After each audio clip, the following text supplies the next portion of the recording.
Friends, welcome to exam accepted. आज हम बात करेंगे आरआरबी ग्रुप डी 17 सितंबर को तीनों शिफ्ट में पूछे गए मैथ के क्वेश्चन इंक्लूड हैं, जो कि 100% रियल क्वेश्चन है। कुछ स्टूडेंट ने यहाँ पर क्वेश्चन शेयर किए हैं जो कि आपके 17 सितंबर को तीनों शिफ्ट में क्वेश्चन पूछे गए हैं। ठीक है, क्वेश्चन सिक्वेंस में नहीं है, आप देख लीजिएगा कौन सा क्वेश्चन किस शिफ्ट में आया हुआ है। ठीक है, तो देखिए यहाँ पर मुझे पता नहीं था कि आज आपका एग्जाम है। जैसे ही मेरे व्हाट्सएप पे ग्रुप में क्वेश्चन आए ग्रुप डी के, तो मुझे पता लगा कि आज एग्जाम है, इसलिए मैंने आपको तीनों शिफ्ट के एक साथ करा देते हैं। चलिए फ्रेंड्स, देखते हैं कौन कौन से क्वेश्चन पूछे गए हैं आज 17 सितंबर को। पहला क्वेश्चन स्क्रीन पर लगा हुआ है, जिसने एग्जाम दिया होगा उसको पता होगा।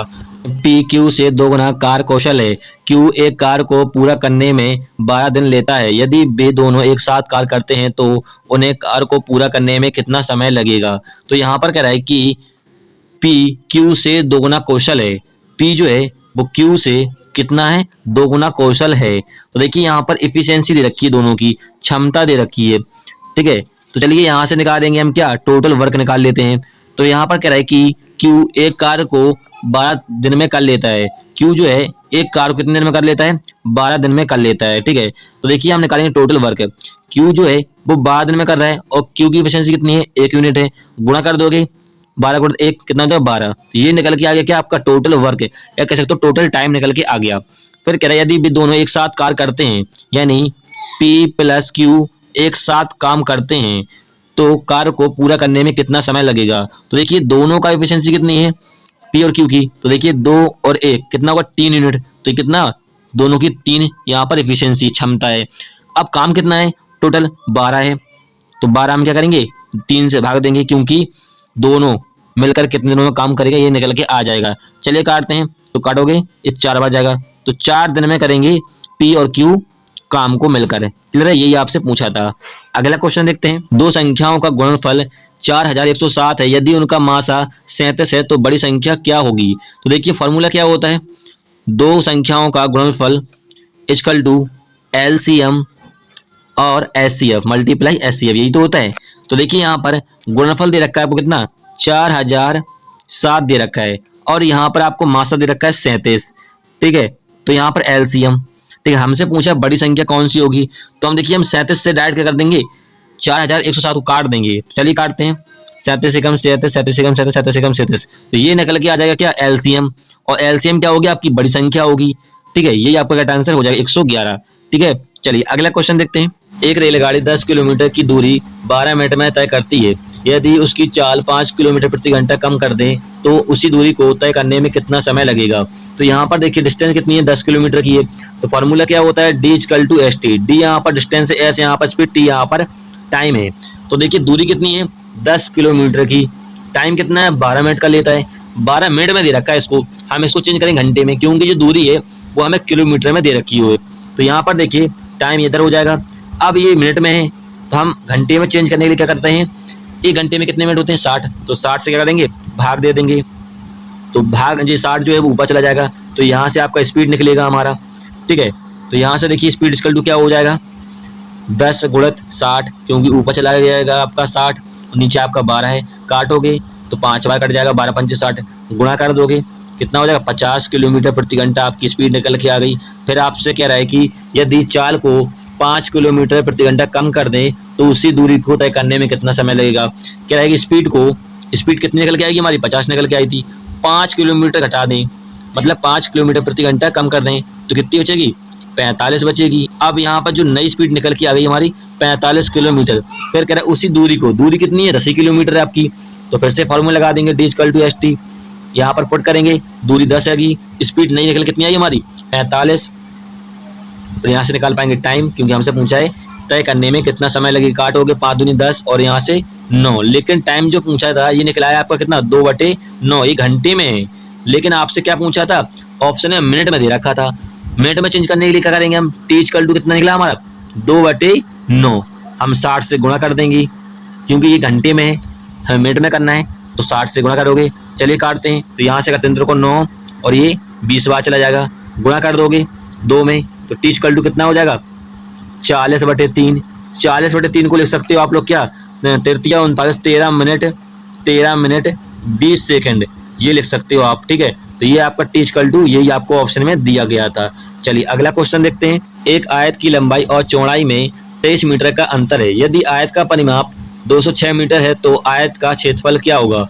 देखिए यहाँ पर कह रहा है लंबाई और चौड़ाई का जो अंतर है वो कितना है, 23 मीटर है। तो लंबाई और चौड़ाई का जो अंतर है कितना है, 23 मीटर है। फिर यहाँ पर कह रहा है यदि आयत का परिमाप कितना है, 206 मीटर है, तो आयत का परिमाप क्या होता है, 2 लंबाई प्लस चौड़ाई, यही तो होता है, इक्वल टू दे रखा कितना, 206। काटोगे 2 से तो ये जाएगा 103। अब यहाँ पर देखिए दोनों इक्वेशन बन गई, फर्स्ट ये बन गई और दूसरी ये बन गई। चलिए दोनों सॉल्व कर लेंगे। तो यहाँ से चौड़ाई चौड़ाई कट जाएगी, तो यहाँ पर क्या बचेगा, 2l। इनको जोड़ दोगे क्या हो जाएगा, 6 2 126। यहाँ से काट दोगे तो हमारी लंबाई निकल के क्या आएगी आपकी, 2 से काटोगे दूसरे के बाद 63। अब यहाँ पर लंबाई का मान किसी भी इक्वेशन में पुट कीजिए, चाहे यहाँ पर चाहे यहाँ पर, तो आपका चौड़ाई निकल के कितना आ जाएगा, घटा दीजिए 63 में से 40, तो 40 हमारी क्या निकल के आई, चौड़ाई निकल के आ गई। अब हमें लंबाई का मान पता है, चौड़ाई का मान पता है, तो हम यहाँ से ज्ञात कर सकते हैं क्या, आयत का क्षेत्रफल।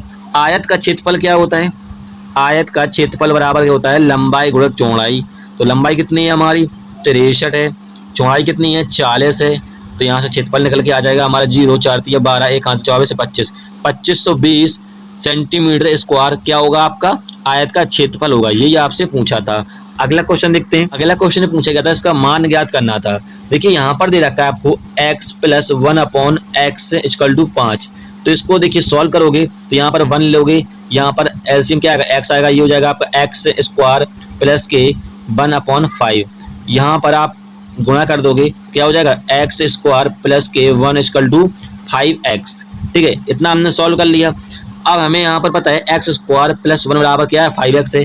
अब यहाँ पर हम ये वाला जो दिया हुआ है इसको लिखेंगे 5x, जिसका हमें मान ज्ञात करना है, x² + के 5x + के 1। ठीक है, तो देखिए यहाँ पर x² और +1 का मान हमें पता है, तो चलिए यहाँ पर पुट करोगे, ये हो जाएगा आपको 5x, इसका मान कितना है, 5x हमें दे रखा है, 5x + 5x, क्योंकि इसमें एक बार और दिया हुआ है। तो ये हो जाएगा आपका क्या, 5x / 10x। काटोगे तो ये पूरा पूरा कटेगा 1/2, यही आपसे पूछा था, यही आपका राइट आंसर हो जाएगा। अगला क्वेश्चन देखते हैं। ए ने बी को 60% की हानि पर एक कलम बेची, बी ने सी को 30% के लाभ पर एक कलम बेची। यदि सी कलम के लिए 260 रुपए चुकाता है तो ए ने कितने रुपए में कलम खरीदी थी। तो देखिए यहाँ पर कह रहा है ए ने बी को 60% हानि पर एक कलम बेची। ए ने बी को कितने, 60% हानि पर, तो हमने माना ए को 100 ने खरीदी होगी, 60% हानि पर बेची बी को, तो कितना बचेगा, 60% हानि होगी 40 बचेगा। ठीक है, काटोगे यहाँ से 0 से 0 काटोगे, ये हो जाएगा 5/2। ठीक है, अब यहाँ पर इनका अनुपात निकल के आएगा ए और बी का। ऐसे हम निकालेंगे बी और सी का। तो यहाँ पर कह रहे हैं बी ने सी को 30% लाभ पर, बी ने सी को 30% लाभ पर, तो हमने माना कि बी 100 है, 30% लाभ पर बेचा किसको, सी को, ये हो जाएगा 130। काटोगे तो यहाँ से आपका अनुपात निकलेगा 10:13। ठीक है, तो यहाँ से हम निकाल सकते हैं क्या, ए अनुपात बी अनुपात सी निकाल सकते हैं। निकाल सकते नहीं निकाल सकते, निकाल सकते हैं। तो चलिए यहाँ पर देखिए निकालते हैं। ए और बी और सी का अनुपात दे रखा कितना, 5:2 आपका है किसका, ए बी का। बी सी का कितना है, बी सी का है आपका कितना, 10:13। तो हम यहाँ से निकालेंगे ए अनुपात बी अनुपात सी। ठीक है, चलिए निकालते हैं। तो ए का निकालोगे आप पहले, तो यहाँ से गुणा कर दीजिए, 10 × 50। बी का निकालना है तो यहाँ पे गुणा कर दोगे, 10×2 = 20। सी का निकालना है तो यहाँ पे गुणा कर दीजिए, 13×2 = 26। ये निकल के आ गया आपका तीनों का। अब ये कट रहे हैं तो काट दीजिए आप, कट रहे हैं ना, ये हो जाएगा 25, ये हो जाएगा 10 और ये हो जाएगा 13। अब आपसे कह रहा है कि सी कलम के लिए 260 रुपए चुकता करता है, तो सी का अनुपात कितना है, 13 है। 13% करेगा किसको, 260 को। काट दोगे तो 13×2 = 26, 1 = कितना आ गया, 20 आ गया। तो आपसे पूछा है ए का कितना रुपए में खरीदी होगी ए ने, तो ए का अनुपात कितना है, 25 है। 25 से गुणा कर दोगे 20 में, कितना हो जाएगा ये, 500 आपका करेक्ट आंसर हो जाएगा। यही आपसे पूछा था। क्लियर है। अगला क्वेश्चन देखते हैं। यदि ए बी से 40% अधिक है और बी से सी 20% कम है तो ए और सी का अनुपात क्या होगा। तो अनुपात पूछा है आपसे, तो यहाँ पर कह रहे ए बी से कितना अधिक है, 40% अधिक है। तो यहाँ पर देखिए हमने माना बी से कितना अधिक है, 40% अधिक है। तो बी का माना हमने 100, कितना हो जाएगा, ये 140 हो जाएगा। तो यहाँ से भी फिर से अनुपात निकाल लेंगे, ये हो जाएगा 7/5। ठीक है, अब हम निकालेंगे बी और सी का। बी और सी का क्या कह रहा है यहाँ पर, सी से कितना कम है, 20% कम है। तो सी को माना हमने 100, 20% कम है बी, तो ये हो जाएगा 80, काटोगे तो ये हो जाएगा 4/5। अब हम निकालेंगे ए बी और सी का अनुपात पहले, तो चलिए निकालते हैं। तो यहाँ पर ए बी का अनुपात दे रखा है कितना, 7:5 दे रखा है। बी और सी का अनुपात दे रखा है आपको कितना, 4:5। तो हम निकालेंगे यहाँ से ए बी और सी का अनुपात, चलिए निकालते हैं। तो यहाँ पर निकाल लोगे 7 को 28, ए का अनुपात निकल के आ गया। बी का निकालना है तो 5 को 20 हो जाएगा। सी का निकालना है तो 5 25, ये हो जाएगा। आपसे पूछा है ए और सी का अनुपात, तो ए और सी का अनुपात क्या है यहाँ पर, ए का कितना है 28 है, सी का कितना है 25 है, तो 28:25 का राइट आंसर हो जाएगा आपका, यही पूछा था। अगला क्वेश्चन देखते हैं। सबसे छोटी संख्या ज्ञात करो जिसे 6:7 की दोनों संख्याओं में से घटाने पर अनुपात 16:21 से कम प्राप्त होता है। तो देखिए यहाँ पर दो संख्या हैं, मैंने माना ए और बी, ठीक है, जो कि कितने हैं 6:7 में है। इनमें से कुछ घटाया जाता है, मुझे नहीं पता कि क्या घटाया जाता है, तो हम यहाँ से क्या घटाते हैं, 6 - x को हटा लेते हैं, दोनों में से 7 - x को हटा लेते हैं। कितना हो जाता है अनुपात, 16:21 हो जाता है। ठीक है, चलिए इसको सॉल्व करते हैं। तो यहाँ से तिरछे गुणा करोगे आप लोग तो क्या हो जाएगा, यहाँ से करोगे तो 6 × 4 = 12 माइनस के 21x इक्वल टू, और यहाँ पर हो जाए 7×42 4 11 माइनस के कितना 16x।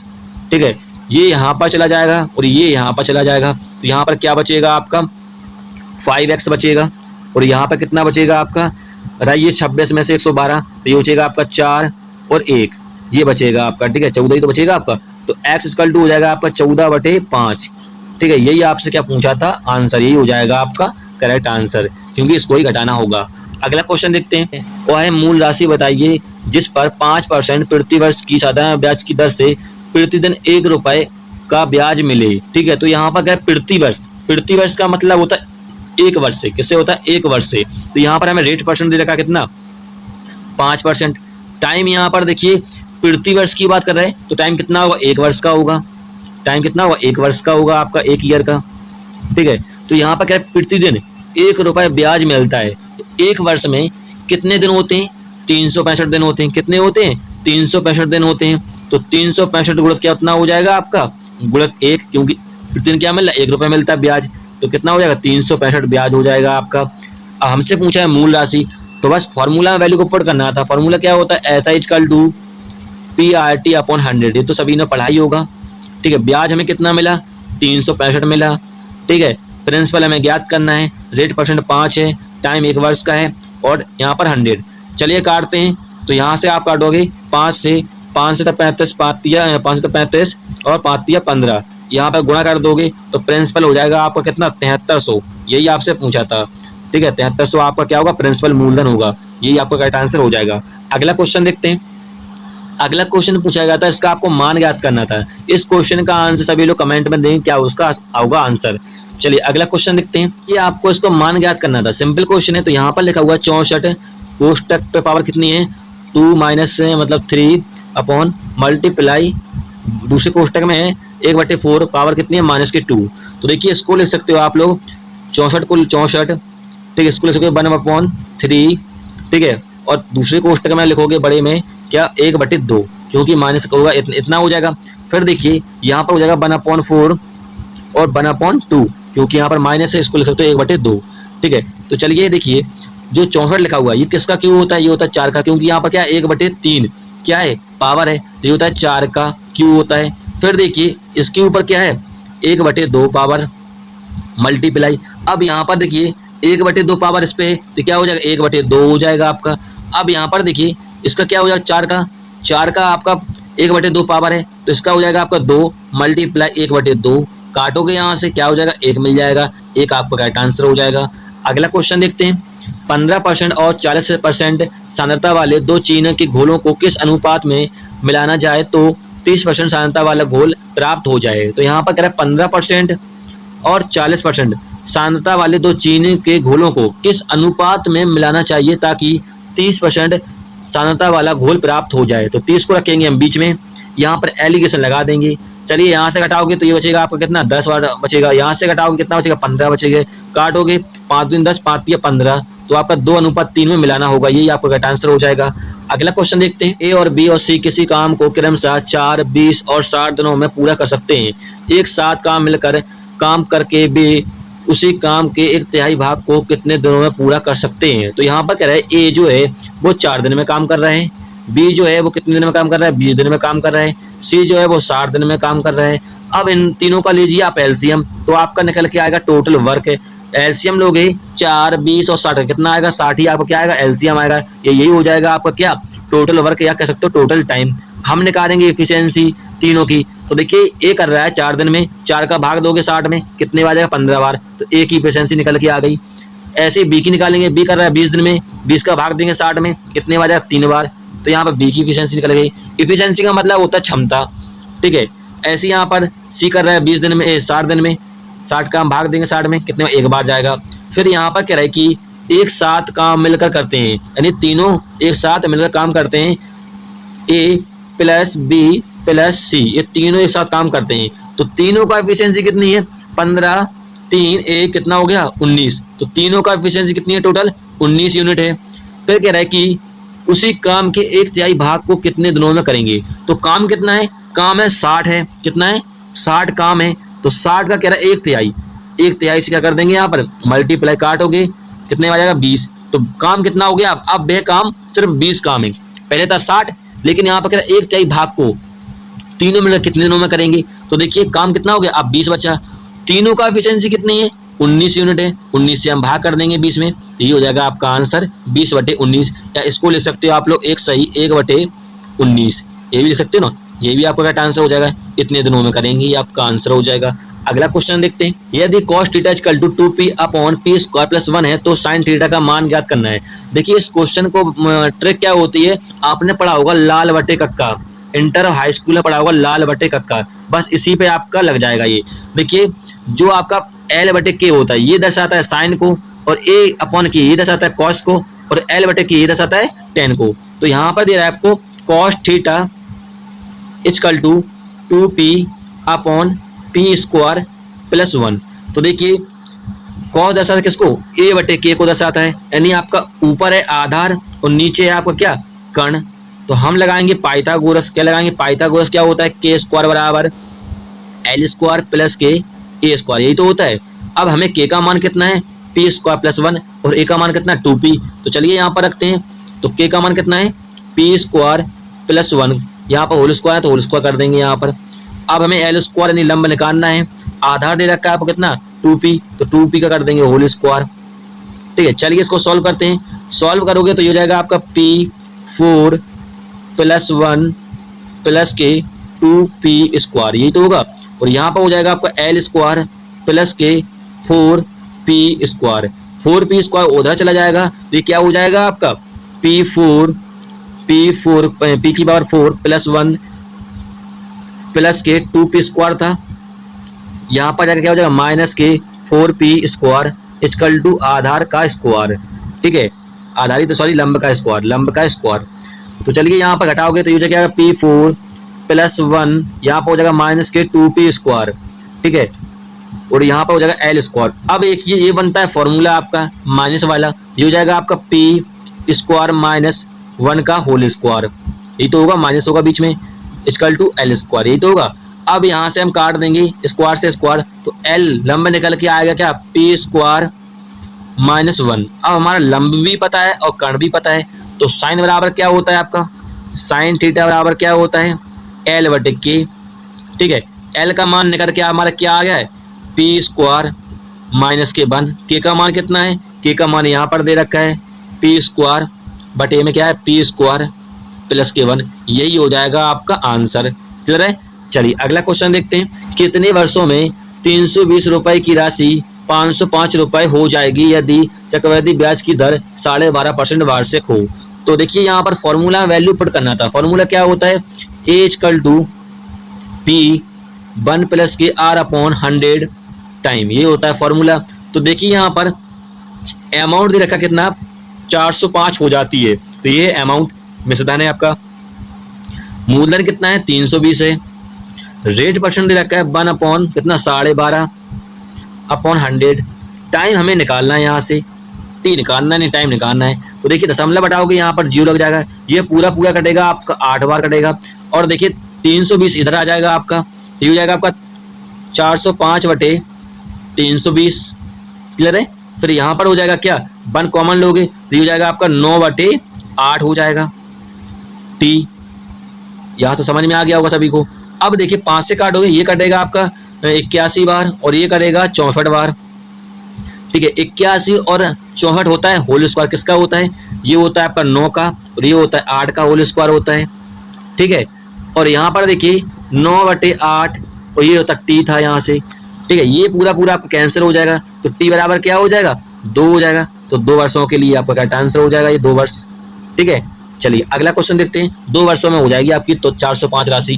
ठीक है, चलिए अगला क्वेश्चन देखते हैं। 3 संख्याएं 3:4:5 के अनुपात में है, यदि उनके वर्गों का योग 32 रुपए है तो संख्या क्या होंगी। तो देखिए हमने माना ए बी और सी, इनका अनुपात कितना है 3:4:5। यहाँ पर एक्स मान लेते हैं, कह रहा है ये उनके वर्गों का योग। तो चलिए इनका वर्ग कर देते हैं, तो ये हो जाएगा आपका 9x² प्लस 4 का उसका कितना होता है 16x² प्लस 5x का कितना होता है 25x² इक्वल टू कितना दे रखा है आपको 3200 दे रखा है। यहाँ से जोड़ोगे कितना हो जाएगा 50x² हो जाएगा आपका, इक्वल टू कितना है 3200 है। यहाँ से काटोगे तो ये कटेगा आपका कितना 64 बार। तो x equal to under root हो जाएगा 64, x बराबर हो जाएगा आपका कितना 8 हो जाएगा। ठीक है, x का मान यहाँ पर पुट कर देंगे तो आपकी तीनों संख्या निकल के आ जाएंगी। तो ये जाएगा 8 24, 8 32 और 8 40। ये होंगी तीनों संख्याओं का अनुपात कह सकते हो, तीनों संख्याएं होंगी।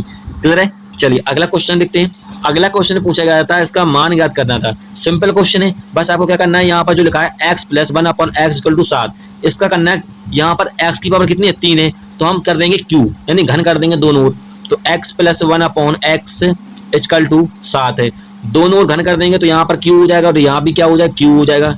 चलिए इसको सोल्व करते हैं तो ये हो जाएगा आपका कितना x³ + 1/x³ plus 3 multiply x multiply 1/x कोष्टक में होगा 1 + के x। फार्मूला सभी को पता ही होगा। तो यहाँ पर हो जाएगा 7 का क्यूब कितना होता है 343 होता है। चलिए यहाँ पर पुट करते हैं, x से x कट जाएगा, ये हो जाएगा x³ 1/x³ प्लस 3। अब यहाँ पर x + 1/x का मान दे रखा है मैं 7, तो 7 से गुणा कर देंगे यहाँ पर और यहाँ पर कितना है 343। अब यहाँ पर जो 21 होगा आपका 21 आएगा, यहाँ पर 21 चला जाएगा आपका। तो 343 में डायरेक्ट यहाँ पर कर देते हैं, 21 हटा दोगे क्या निकलेगा 2 2 322। 322 क्या होगा आपका करेक्ट आंसर हो जाएगा।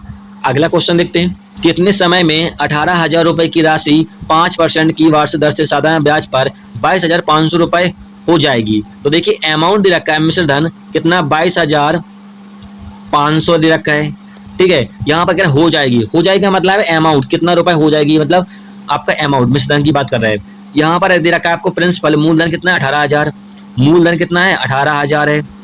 ठीक है, इन दोनों का देखिए अंतर, तो आपका निकल के आ जाएगा क्या सिंपल इंटरेस्ट साधारण ब्याज निकल के आ जाएगा। चलिए अंतर करते हैं 0 0 5 और 4, ये निकल के आ गया क्या आपका ब्याज। अब आपको यहाँ पर रेट परसेंट दे रखा है तो फॉर्मूला क्या होता है SI = PRT/100, यही तो होता है। ब्याज दे रखा है आपको कितना 4500, मूलधन है आपका 18,000 रुपए, टाइम हमें निकालना, रेट परसेंट दे रखा है 5% और टी यहाँ से चलिए काटते हैं तो 2 बिंदी से 2 बिंदी कट जाएंगी और यहाँ से 0 से 0, 5 से काटोगे 9 बार कट जाएगा, 9 से काटोगे 9 दूनी 18 और यहाँ से काटोगे 5। तो टाइम कितना आ गया हमारा 5 वर्ष के लिए हो जाएगी। 5 वर्ष में कितनी हो जाएगी 22,500 हो जाएगी, यही पूछा था टाइम।